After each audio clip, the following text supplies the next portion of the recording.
CYMUNED. Menter Iaith Sir Benfro. Rôl y fenter oedd i gydlynu a helpu trefnu'r oel a chydweithio gyda bobl y gymuned i wneud hyn. Nathon ni cydlynu'r ardal blant gyda chymorth cylchweithio'n lleol a grŵp o bobl ifanc yn gwirfoddoli. Y fenter yn cymryd ran bwysig iawn o fewn y pwyllgor trefnu. Pam cynnal gwyl fel na mai? Wel, dath y syniad gwreiddiol o'r gymuned, nath y cor clwb rygbi Crymych blannu'r syniad sawl flwyddyn yn ôl i gynnal gwyl gerddorol Cymraeg yng Nghrymych.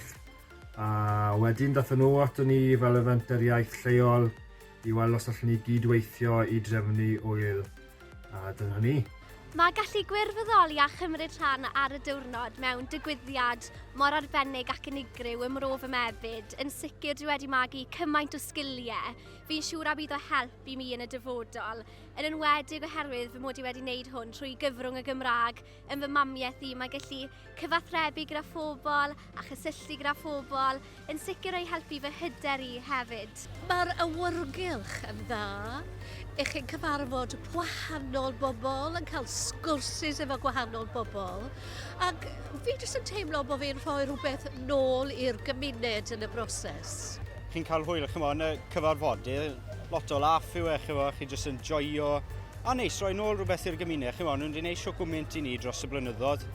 Dwi yma heddi i'n joio'r diwrnod yn Crymych. Mae hwn wedi cael ei blanos flwyddyn ddoi, ond dwi'n helpu mas fel cadeirydd y clwb rygbi. Helpu nhw tu ôl y bar, helpu nhw i barcio ceir. A mae'n neis i gael bod mas yn Crymych a siwt diwrnod mor fendigedig.